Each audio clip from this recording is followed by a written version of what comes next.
Christine from Pack Hacker. In this video, we're taking a look at the REI Co-op Stuff Waste Pack, which I've been testing for 2 weeks. Let's jump in.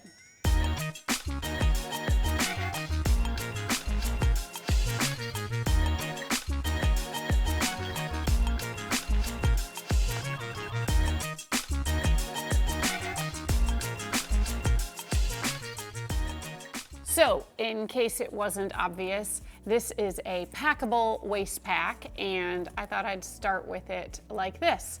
You can see on the outside we have the REI logo and then a little drawing of what it is and the stuff waste pack, which at least here at Pack Hacker we really appreciate because we have a lot of packable bags, and if they're all just like this, you have a harder time remembering which is which. So it's kind of nice if you have several packable bags and you leave them packed up to know what's inside.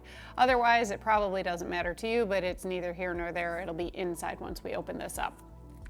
We have Blue Sign approved recycled ripstop nylon for the solid colorways. You lose the Blue Sign approval and the recycled nature of the material if you go for the one print colorway available at this time. So if you like sustainability, and who doesn't, just go for a solid colorway. It's better for the environment or whatnot.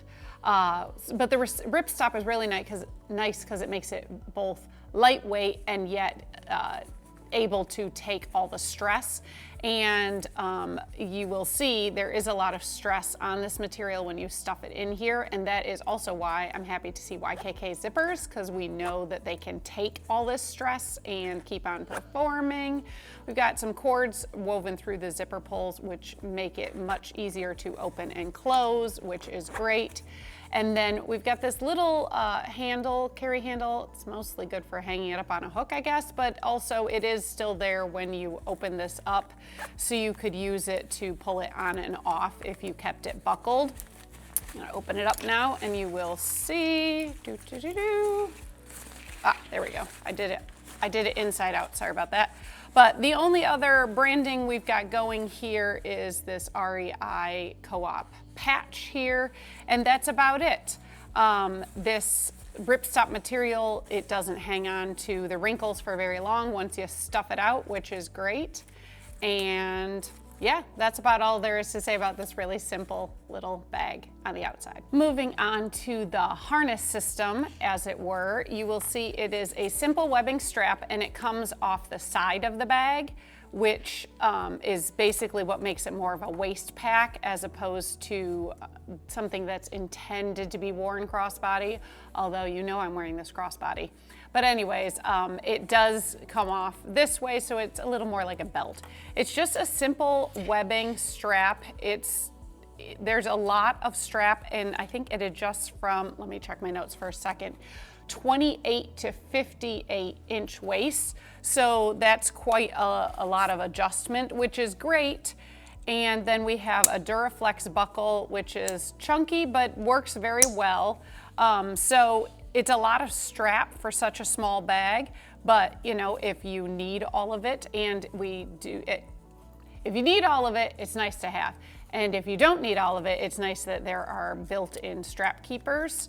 But other than that, there's no back panel padding or anything like that to mention. So despite what I said about waist pack, this is small enough that I don't feel so bad wearing it in waist pack mode. You avoid a little bit of that muffin top look that I don't prefer. And because it is so small, there's not as much protruding.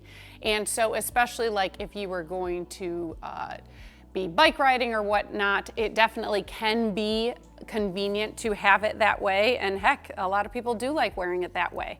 I, however, do prefer wearing it crossbody, which I will try to put it in quickly to show you. Mostly because I just like having my stuff close at hand, like against my chest, and I just prefer that style more. However, I do have to mention that when worn crossbody, I was really surprised to find that even with a coat on, and especially not with a coat on, this strap sort of digs into your neck and shoulders. Even with not much in here, I only had a phone in there when I was doing it, and it still sort of dug in. So it's not the most comfortable. Clearly it is designed to be worn across the waist. So if you're doing it long term, you might wanna do it in that mode instead. So even though this is only a 1.5 liter sling, it does have a secondary compartment. So let's go over that. This front pocket basically encompasses the entire front of the sling when it is out. But it's very shallow this way, which is, why it of course doesn't protrude so much off your stomach, which is great. So it's really good basically for like a minimalist wallet or cash, something like that. I am able to squeeze my phone in here, squeeze being the word that you want to focus on, but I have an iPhone mini, so most phones not going to fit here, and even my iPhone mini, it is a tight squeeze, so I didn't bother. I stuck it in the main compartment. So if you are finding this video helpful, go ahead and take a moment, click like and subscribe so we can keep bringing you content like this to help you travel smarter. Now let's go into the main compartment. So in here, you will find against this back wall, we have a zipper, and this is the pocket that you pack it back away into, so you can see the little logo or whatever there. And that is the one carry handle that I had mentioned before, and you will see it, there is the matching on the outside. And like I had said, that's just easier to help you sort of take it on and off if you want. I really never use the carry handles, I'll be honest with you, but they're there in case you wanted to, and they're very unobtrusive in case you don't. But this pocket back here, it like dangles in the main compartment, but it basically lays flat against there once you put something in the bag. So inside, it's a small space. I've got some lotion, some lip balm. That's about all you can fit in there. Maybe some hand sanitizer. It's a small pocket. It's even a tight squeeze for basically my wallet. You could throw cash back there if you wanted.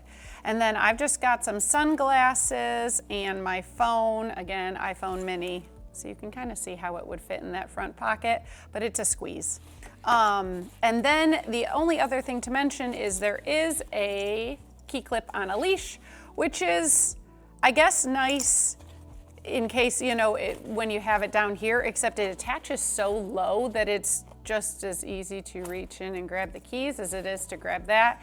The only thing that I think the key leash is really good for is if you are like rummaging around in here, and perhaps like if you have it on your waist and you're rummaging around, things could fall out, and this will keep your keys from ever falling out. Otherwise, it was such a small space, I don't necessarily feel the need for a leash, but hey, it's there if you want it, and it totally just lays flat on the bottom if you don't want it, so no big deal. All in all, I found this sling to be very tiny and almost too small for my purposes, especially when combined with the fact that even when I had a jacket on, I could feel it digging into my shoulder. Then I was sort of like, I'd rather just carry my phone in my hand instead of, using it that way. But, if you are looking for something very small, or, maybe you're wearing something that doesn't have pockets, and so you just want basically a pocket, it's definitely great for that. Especially if you were going to the airport and you wanted to like keep your phone, wallet, passport in here and sort of tuck it under your coat so it doesn't count as your personal item. Definitely, because it's so low profile, even when packed, it works great for that when paired with like a travel backpack and such. So it's good for those sort of situations. And then you can pack it away and just stick it in another pocket if you don't need it. So it's nice to have something so versatile. So there you have it, the REI Co-op Stuff Waist Pack. Thanks for keeping it here at Pack Hacker, your guide to smarter travel. We'll see you in the next one.